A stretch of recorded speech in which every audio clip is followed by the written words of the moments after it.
did you make an overt effort for Mark to reconnect with his high school girlfriend? No. No, absolutely not.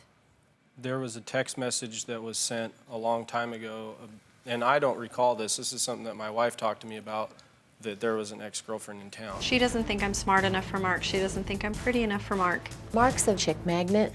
He's classy. She thinks I could do better than my wife. He has said, I want to be greeted with a smile, dinner on the table. She has tried to set my husband up with other women. Deb loved Mark's ex-girlfriend. The one that was his high school sweetheart, he always said, this is the one for me. This is the one I'm going to marry. Mark told me about getting a message from his mom to have his high school sweetheart and him reconnect that said, I know how to contact her. You should be with her. You need to call her. With Rheta, I just really felt like Mark was settling for less. I'm his wife and I'm the mother of his children. For her to try to get him to cheat on me, it disgusts me. Last year, Rheta says Mark's mother sent her husband a text asking him to reconnect with an old high school sweetheart. And here's what it said. The ex's name is in town. I know how to contact her. You should be with her. You need to call her. I'm completely in the dark about this. I don't send that text? No, I've never sent it that text. I didn't know that text existed. Did you get that text? I did get a text, but like I said, I don't recall it as well as Rheta does. Let me just That's say, going to be seared into a wife's brain. Seriously, I'm serious. That's going to be seared in. What do you want to say about that? But before you answer this question and then I'll let you say what you want to say. Okay. If we're being completely honest, you would like him to hook up with like his ex. You did say you settled for less. You do want him out of this. I mean, you can quibble about whether the text message said what it said, but the truth is all of these things that you think she is beneath him, you thought he was going to be with a supermodel, you think he settled for less, he could get a nice Christian girl, he could this, he could that. The truth is you would love nothing better than for her to go away and him to marry somebody befitting of his value. that's not true. That's not true.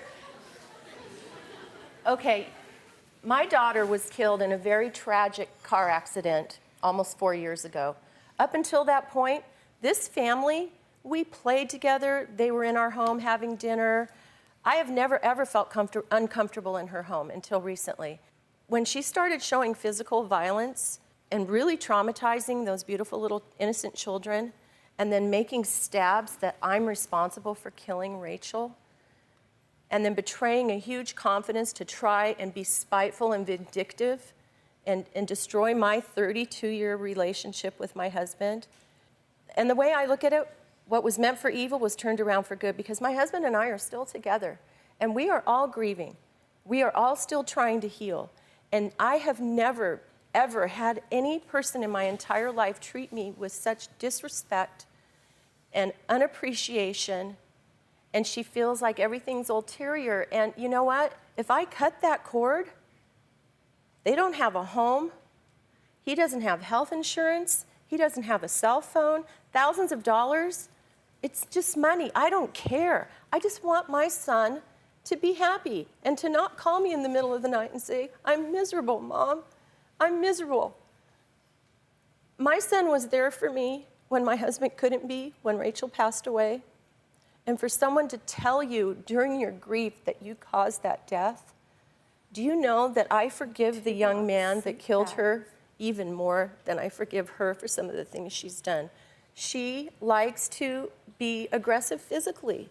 It's not the first time that happened with my son, with her getting physical with him. That is the first time that ever happened. Ask him, have I ever laid a finger on you before that night? She's pushed me, but she's never She throws physically... things at you. She's thrown things at me, definitely. When did I throw something at you other than that time? You threw something at me about 3 weeks ago. I did. Yeah, I did. What was it? Yeah, he called me a fat ass. So I threw something at him. What would your wife do, Dr. Phil? Do you have a story or a question for me? Click the link in the description and tell me what in the world is going on.